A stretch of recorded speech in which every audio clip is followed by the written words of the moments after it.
2장 42절에서 47절에 나오는 모임, 그리고 4장 32절에서 37절에 나오는 모임, 그리고 5장 1절에서 11절 아나니아와 삽비라 사건, 이 세 모임, 그러니까 집단이죠.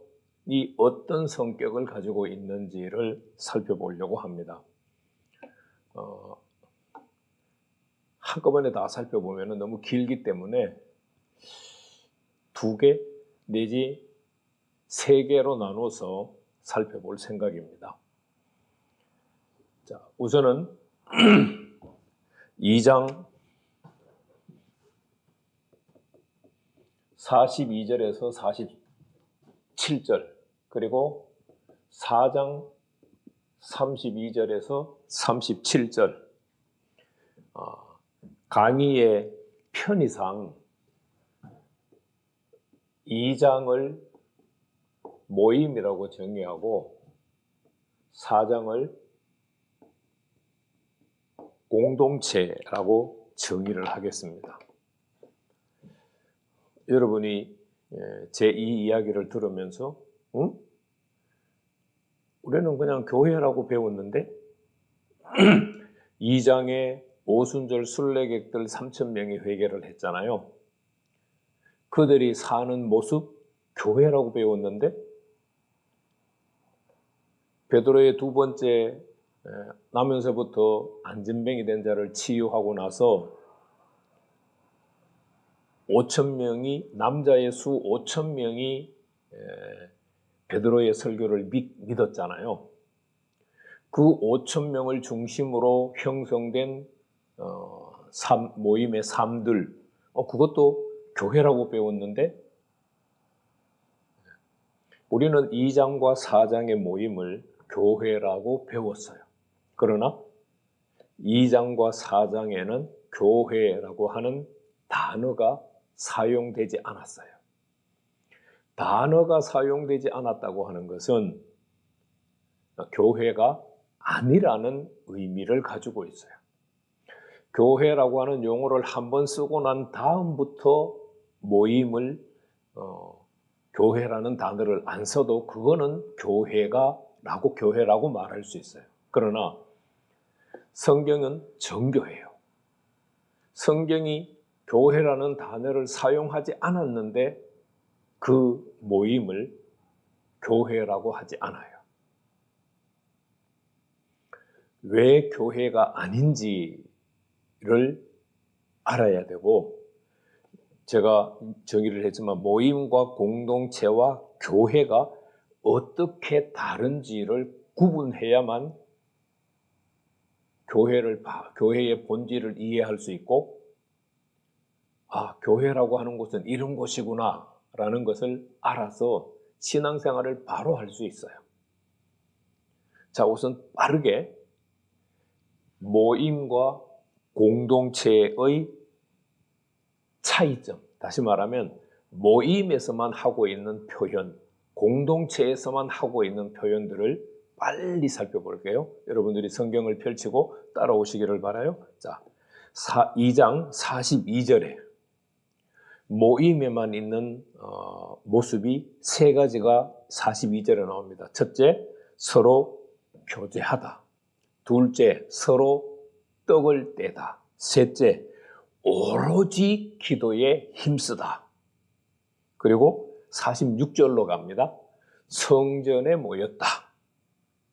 집에서 떡을 뗐다. 자, 떡을 뗐다는 앞에 한번 나와서니까 빼고 집에서 뭐를 했어요? 기쁨과 순전한 마음으로 음식을 먹었다. 그리고 47절에 하나님을 찬미했다. 이 6가지 표현은 2장 42절에서 47절에 모임에만 나오는 표현이에요.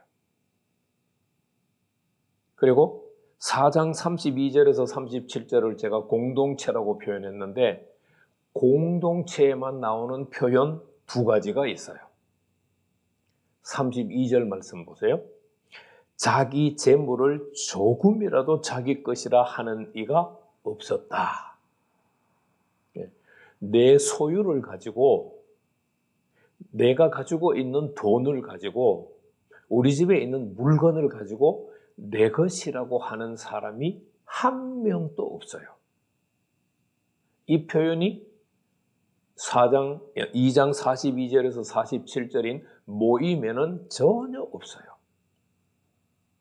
공동체 4장 32절에서 37절에만 있는 표현이에요. 한 가지가 더 있어요. 34절 말씀에 그 모임을 말하는데 그 중에 가난한 사람이 없었다.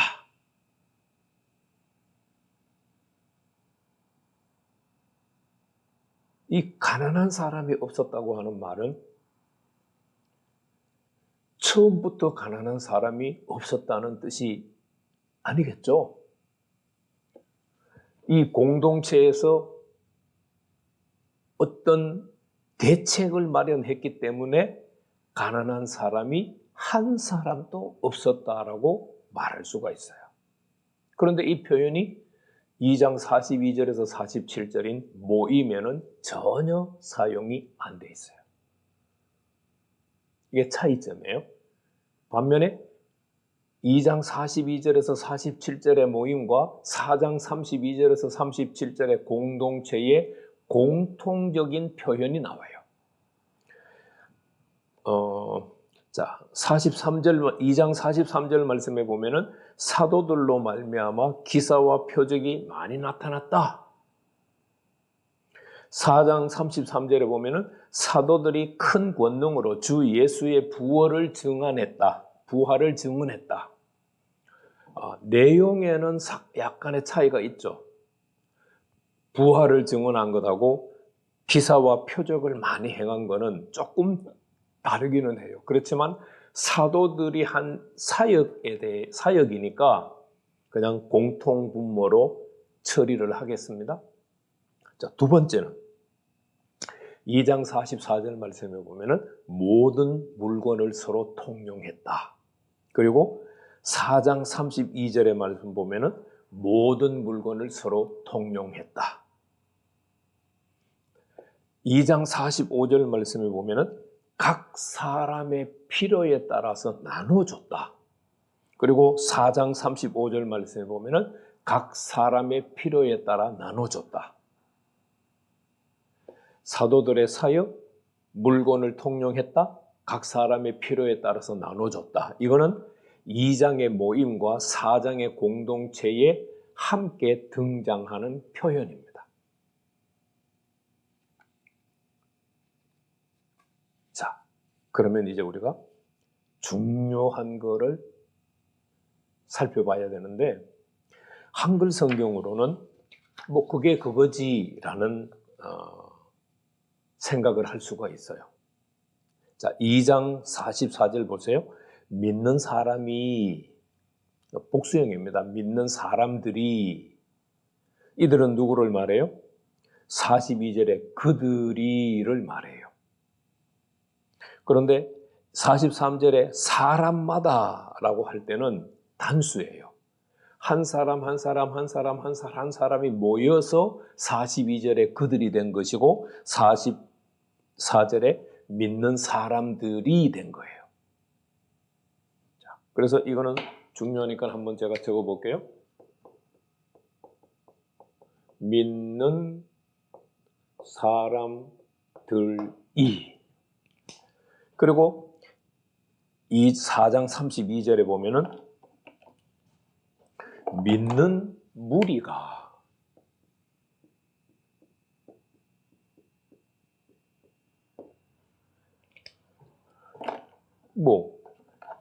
사람들이 복수 형태고 무리 자체가 복수 형태니까 같은, 한글로 보면은 이거는 같은 거죠.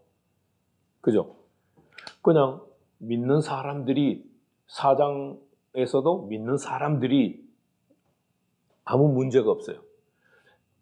2장을 믿는 무리가 라고 번역했으면 4장도 믿는 무리가 그렇게 번역할 수 있어요. 그런데 헬라어 성경은 이 둘을 완전히 시제 구분을 해주고 있어요.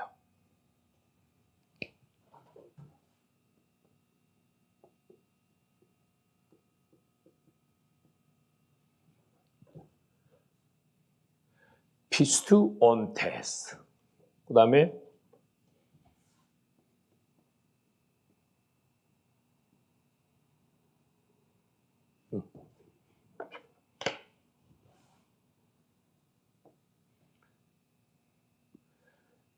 피스투산톤.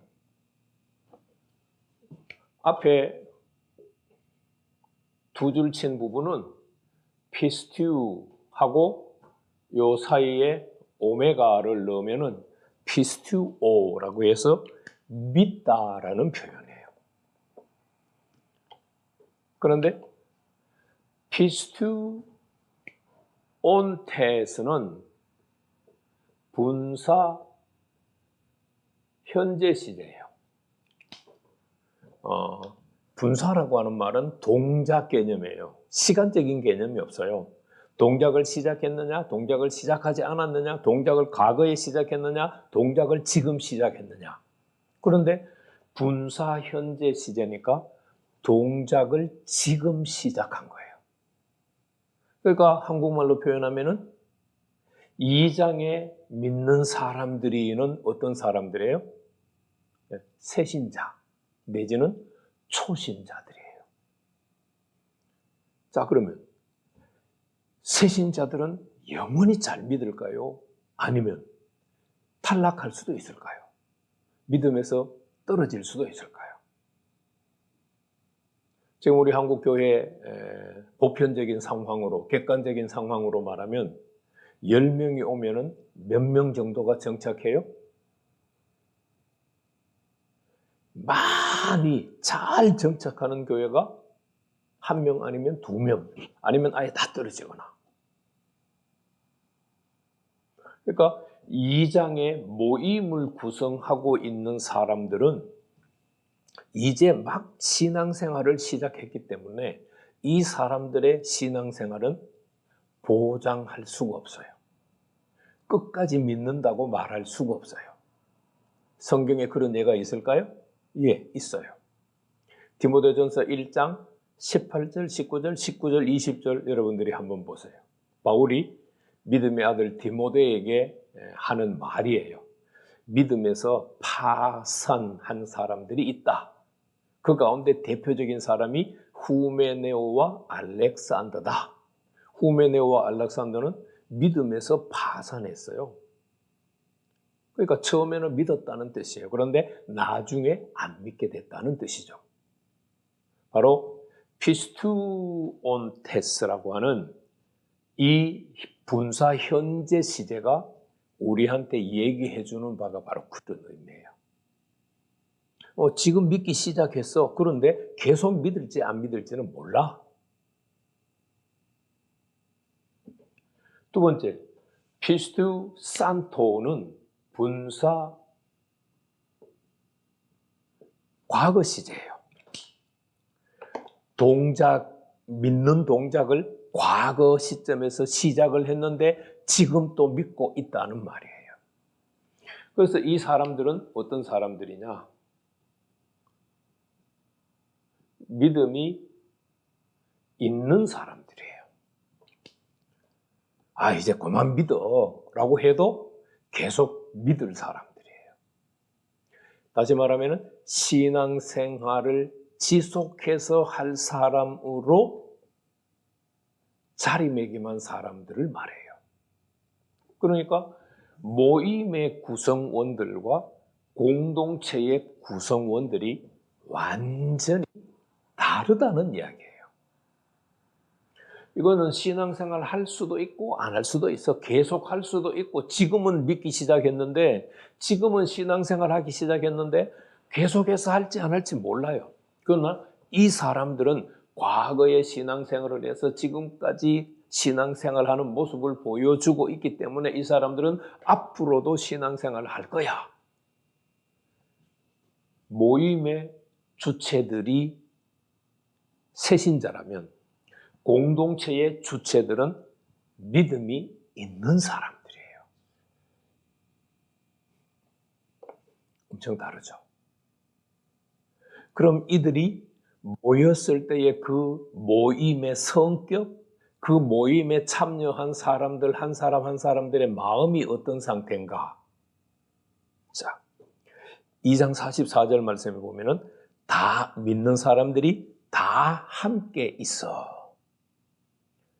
다 함께 있었다고 하는 말이 어떤 의미냐? 2장 46절에 보세요. 날마다 마음을 같이 하여.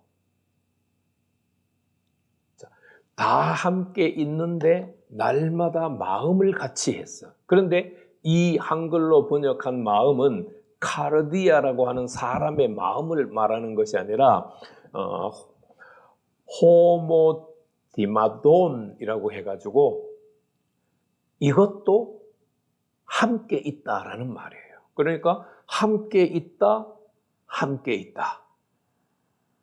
절수는 다르지만 반복해서 표현하는 것은 함께 있는 것 자체를 굉장히 중요하게 여겼다는 것을 말해요. 그것을 오늘날 말로 표현하면 이 사람들은 모임에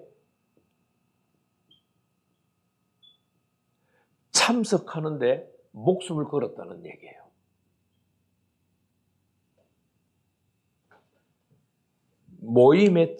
모임에 빠지면 안 돼.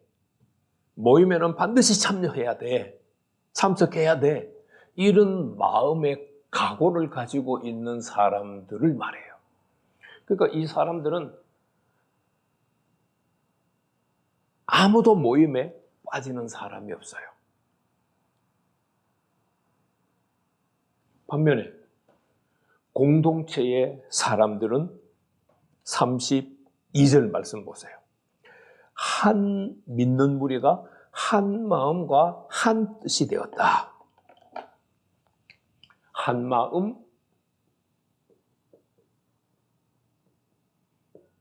한 뜻. 이거는 카르디아라고 하는 진짜 사람의 마음이에요.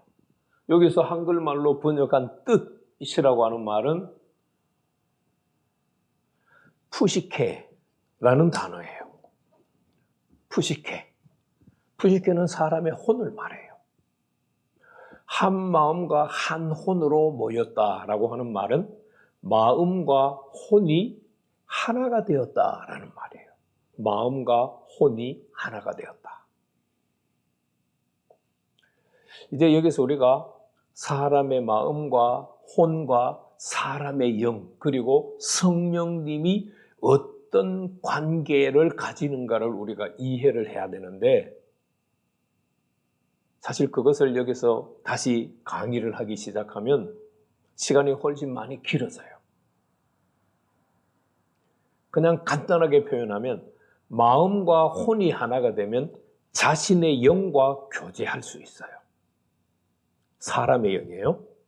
사람의 거듭난 영과 마음과 혼이 하나가 되면은 사람의 거듭난 영과 교제할 수 있어요. 그러니까 나는 어떤 사람이에요? 내 영과 교제할 준비가 된 사람이라는 말이에요. 내 혼은 성령님과 교제를 못해요. 안 해요. 내 영이 성령님과 교제해요. 로마서 8장 16절 말씀 보면은요, 성령이 친히 우리 영으로, 사람의 영으로 더불어 내 영은 성령님과 교제할 수 있어요. 그러나 내 혼은 내 영과는 교제할 수 있어도 내 혼이 성령님과를 교제하지는 않아요. 그러니까 공동체를 구성하고 있는 마음과 혼이 하나가 된 사람은 자신의 영과 교제할 준비가 된 사람들이에요. 이 사람들은 자신의 영이 성령님과 교제하기만 하면 하나님의 뜻과 하나님의 계획을 내 마음으로 이해할 수가 있게 되는 거예요. 어렵죠. 이 부분은 아마 여러분들이 처음 듣는 이야기니까 어려울 수 있어요. 그러나 그냥 잊어버리고 이 사람들은 자기 자신의 영과 교제할 준비가 된 사람들이야 정도로만 이해를 하면 좋겠어요. 자, 첫 시간에 모임을 구성하고 있는 사람들은 초신자다. 공동체를 구성하고 있는 사람들은 과거에서부터 신앙생활을 해왔고 지금 또 신앙생활을 하고 앞으로도 신앙생활을 할 믿음을 배반하지 않을 사람들이다 라는 것을 여러분들이 구별을 했으면 좋겠습니다. 잠시 쉬고 다음 시간에 모임을 구성하고 있는 사람들과 공동체를 구성하고 있는 사람들이 살아가는 삶을 통하여서 모임의 본질은 뭐고 공동체의 본질은 뭔가를 살펴본 후에 교회의 본질이 뭔지를 생각해 보도록 하겠습니다.